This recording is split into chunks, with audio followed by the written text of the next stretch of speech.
మన్యం ప్రజల గుండెల్లో గుడి కట్టుకున్న దేవుడు, బ్రిటిష్ సామ్రాజ్యాన్ని హడలెత్తించిన వీరుడు, భారత జాతి కోసం తోటాలకు తన గుండెల్ని ఎదురొడ్డిన ధైర్యశాలైన మన్యం వీరుడు శ్రీ అల్లూరి సీతారామరాజు గారికి 108 టీవీ యాజమాన్యం తరపున ఘన నివాళులర్పిస్తూ ఆ మహావీరుడికి పుట్టినరోజు శుభాకాంక్షలు తెలుపుకుంటున్నాం. నమస్కారం, వెల్కమ్ టు 108 న్యూస్ తెలుగు. నా పేరు గ్రేసీ. ముందుగా బులెటిన్లో హెడ్లైన్స్. ఎల్కే అద్వానీకి మళ్లీ అస్వస్థత, వెంటనే ఢిల్లీలోని అపోలోకి తరలించిన కుటుంబ సభ్యులు. ఏపీపీఎస్సీ చైర్మన్ గౌతమ్ సవాంగ్ రాజీనామా, ఆమోదించిన గవర్నర్ అబ్దుల్ నజీర్. ఏపీలో మళ్లీ ఉచిత ఇసుక విధానం, సీఎం చంద్రబాబు కీలక నిర్ణయం. హత్రాస్ తొక్కిసలాట ఘటనపై స్పందించిన బోలేబాబా, మృతుల కుటుంబాలకు ప్రగాఢ సానుభూతి. జార్ఖండ్ ముఖ్యమంత్రి చంపై సోరెన్ రాజీనామా, నూతన సీఎంగా హేమంత్ సోరెన్. నేడు ప్రధానితో సీఎం రేవంత్ రెడ్డి భేటీ, రాష్ట్ర సమస్యలపై చర్చించే అవకాశం. మన్యం ప్రజల గుండెల్లో గుడి కట్టుకున్న దేవుడు, బ్రిటిష్ సామ్రాజ్యాన్ని హడలెత్తించిన వీరుడు, భారత జాతి కోసం తోటాలకు తన గుండెల్ని ఎదురొడ్డిన ధైర్యశాలైన మన్యం వీరుడు శ్రీ అల్లూరి సీతారామరాజు గారికి 108 టీవీ యాజమాన్యం తరపున ఘన నివాళులర్పిస్తూ ఆ మహావీరుడికి పుట్టినరోజు శుభాకాంక్షలు తెలుపుకుంటున్నాం. బీజేపీ అగ్రనేత, మాజీ ఉప ప్రధాని లాల్ కృష్ణ అద్వానీ మళ్లీ అస్వస్థతకు లోనయ్యారు. కుటుంబ సభ్యులు ఆయనను ఢిల్లీలోని అపోలో ఆసుపత్రిలో చేర్చారు. డాక్టర్ వినీత్ సూరి ఆధ్వర్యంలో అద్వానీకి చికిత్స అందిస్తున్నారు. ప్రస్తుతం ఆయన ఆరోగ్యం నిలకడగా ఉందని ఆసుపత్రి వర్గాలు పేర్కొన్నాయి. గత నెల 26న అద్వానీ ఢిల్లీ ఎయిమ్స్ నుంచి డిశ్చార్జ్ అయ్యారు. యూరాలజీకి సంబంధించిన సమస్యలు ఉన్న కారణంగా వైద్యులు సర్జరీ చేసి డిశ్చార్జ్ చేశారు. తాజాగా ఆయన మరోసారి అస్వస్థతకు గురయ్యారు.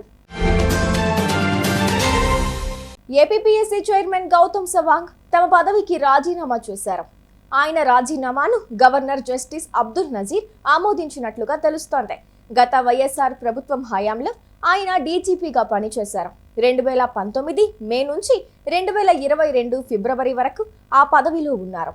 ఉద్యోగ విరమణకు 2 ఏళ్ల ముందు ఆయన తన పదవికి రాజీనామా చేశారు. ఆ తరువాత వైసీపీ ప్రభుత్వం ఆయనను ఏపీపీఎస్సీ చైర్మన్ గా నియమించింది. ఆయన 2022 మార్చిలో ఏపీపీఎస్సీ చైర్మన్ గా బాధ్యతలు స్వీకరించారు. ఆయన తాజాగా తన పదవికి రాజీనామా చేశారు.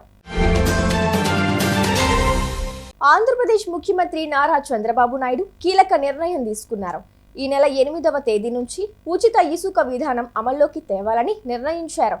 5 ఏళ్ల క్రితం నాటి టీడీపీ ప్రభుత్వ హయాంలో అమలు చేసిన ఉచిత ఇసుక పంపిణీ పథకాన్ని ఇప్పుడు తిరిగి ప్రారంభించాలని నిర్ణయించారు. ఈ మేరకు చర్యలు చేపట్టాలని రాష్ట్ర గనుల శాఖ మంత్రి కొల్లు రవీంద్రకు ముఖ్యమంత్రి ఆదేశాలు జారీ చేశారు. ఈ పథకానికి సంబంధించి కలెక్టర్ల అధ్యక్షతన కమిటీ ఏర్పాటు చేసి ఆ కమిటీ ఆధ్వర్యంలో లోడింగ్, రవాణా ఛార్జీలను నిర్ణయించనున్నారు. నారా చంద్రబాబు నాయుడు గారు ఈరోజు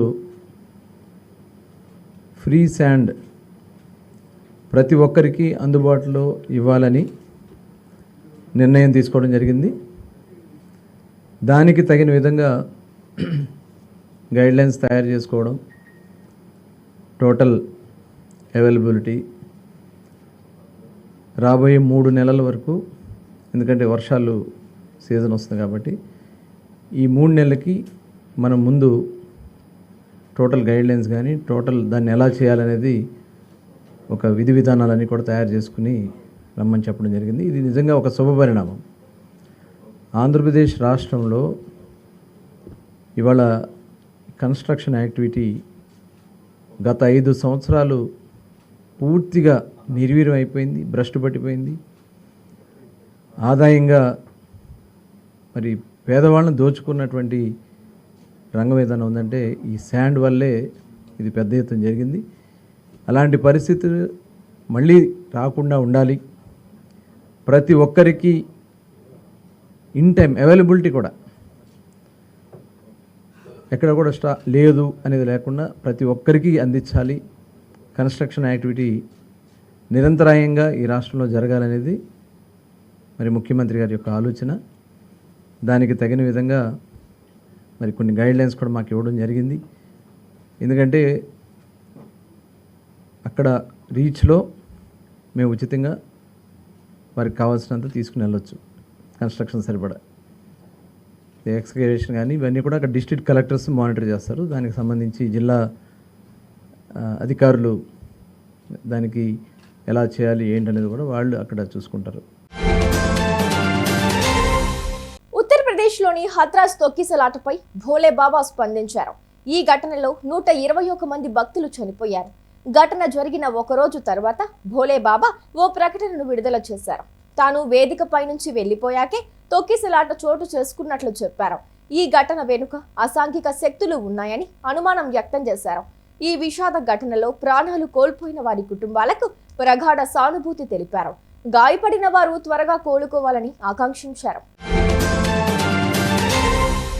జార్ఖండ్ ముఖ్యమంత్రి చంపై సోరెన్ తన పదవికి రాజీనామా చేశారు.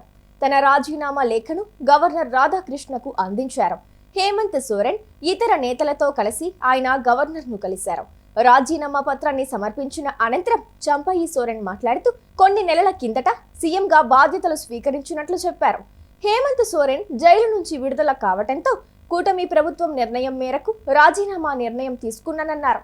తమ నాయకుడిగా హేమంత్ సోరెన్ను ఎన్నుకున్నామని, అందుకే ముఖ్యమంత్రి పదవికి తాను రాజీనామా చేశానని పేర్కొన్నారు. ప్రస్తుతం ఢిల్లీ పర్యటనలో ఉన్న తెలంగాణ సీఎం రేవంత్ రెడ్డి నేటి సాయంత్రం ప్రధాని నరేంద్ర మోదీతో భేటీ కానున్నారు. గత వారమే ఇరువురు సమావేశం కావాల్సి ఉన్నప్పటికీ లోక్సభ సమావేశాల దృష్ట్యా అది వాయిదా పడింది. నేటి సాయంత్రం ప్రధానితో భేటీకి సీఎం రేవంత్ రెడ్డికి అపాయింట్మెంట్ లభించినట్టు తెలిసిందే. అయితే ఈ విషయమై రాష్ట్ర ప్రభుత్వం ఎలాంటి అధికారిక ప్రకటన విడుదల చేయలేదు. తెలంగాణకు సంబంధించిన పలు అంశాలు, కేంద్రం నుంచి రావాల్సిన అనుమతులు, లభించాల్సిన ఆర్థిక సహకారం, కేంద్ర పథకాల నిధుల విడుదలలో జాప్యం తదితర అంశాలపై సీఎం ప్రధాని దృష్టికి తీసుకెళ్లనున్నారు. చూసారుగా, ఇవి ఇవాల్టి బులెటిన్ అప్డేట్స్. మరో బులెటిన్తో మళ్ళీ ముందుకు వస్తాను. అంతవరకు కీప్ వాచింగ్ 108 న్యూస్ తెలుగు.